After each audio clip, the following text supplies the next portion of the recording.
রাজ্য সরকার রাজ্যের মুখ্যমন্ত্রীর কাছে তাদের করা উচিত করছেন, তারা বলছেন যে তা নয় তা। তো আমরা বারে বারে যেটা প্রথম দিন থেকে বলেছি যে এই ঘটনাটা ঘটতে যাচ্ছে সেটা আঁচ করেই কিন্তু বিজেপির প্রায় 15 জন বিধায়ক 30 ডিসেম্বর এসএসসি চেয়ারম্যানের সঙ্গে মিট করতে চেয়েছিলাম, উনি পালিয়েছিলেন, এবং আমরা সচিবের সঙ্গে মিট করেছিলাম।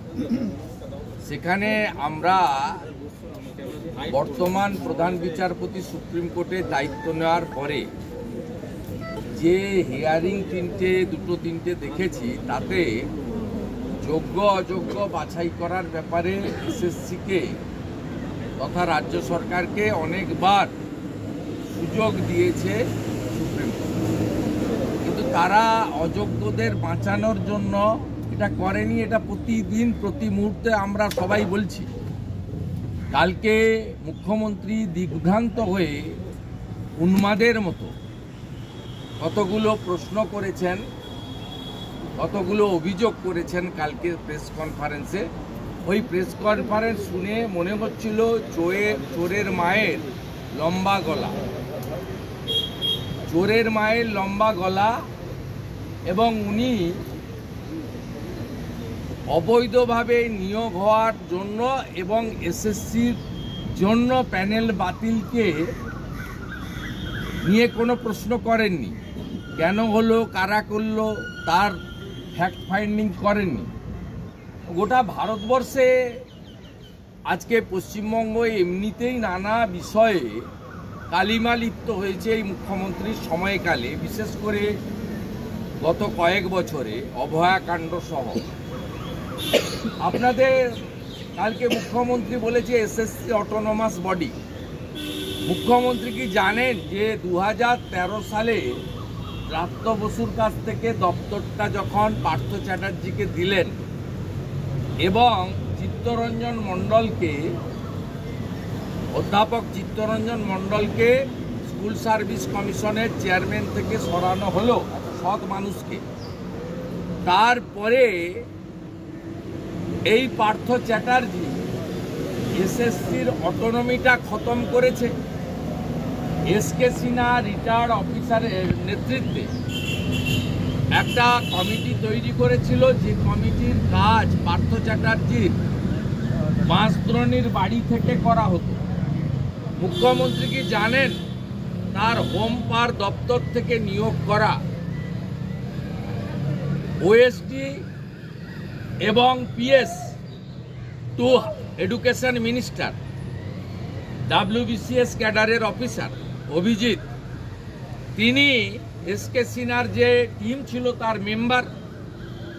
মুখ্যমন্ত্রী বলছেন এসএসসি অটোনমাস বডি, এসএসসির অটোনমি যে পার্থ চ্যাটার্জি খতম করেছেন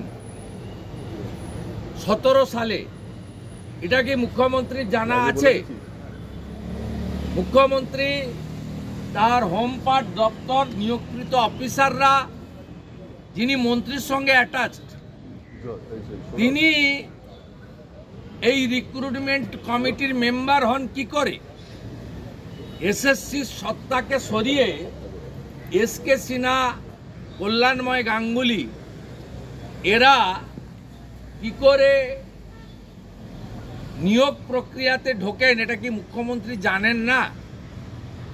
তাই মুখ্যমন্ত্রী তার মহাসচিব ব্রাত্য বসুকে ঘাড় ধাক্কা মেরে সরিয়ে যাকে তিনি মন্ত্রী করেছিলেন, তাকে, যিনি কথায় কথায় পার্থদা ছাড়া তার কোনো কাজ হতো না,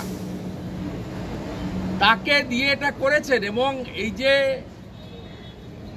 6000 অতিরিক্ত শূন্য পদ ক্রিয়েট করার জন্য ক্যাবিনেটের রেজুলেশন, এই ফর্মুলাটা কে বের করেছে? এই ফর্মুলা মনীষ জৈন, এডুকেশন সেক্রেটারি, একজন করাপ্টেড আইএস, তিনি এই ফর্মুলা বের করেছিলেন। এবং একটা ল ফার্ম, পরবর্তীকালে আমি নাম বলে দেব, তারা এর সঙ্গে যুক্ত, ভাইপো ঘনিষ্ঠ ল ফার্ম। এবং 2021 সালে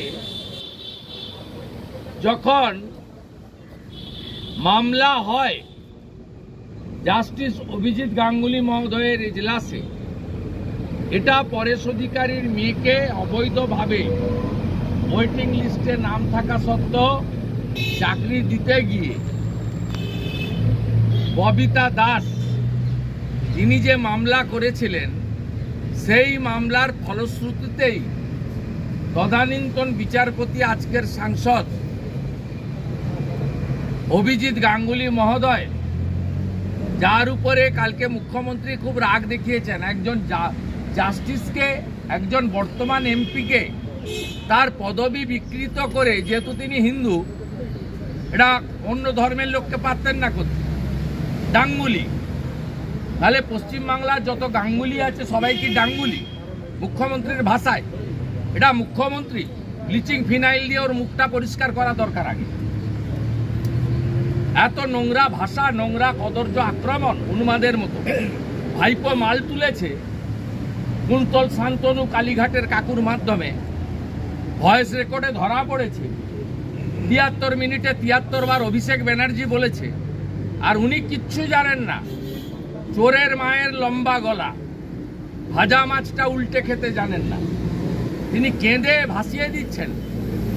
আমি ৪৪ প্যারাটা পড়ার জন্য আমার বঞ্চিত চাকরি প্রার্থী, বঞ্চিত নয়, যারা মমতা ব্যানার্জির ভুলের খেসারত দিলেন, তাদের কাছে বলবো প্যারা ৪৪ পড়ুন।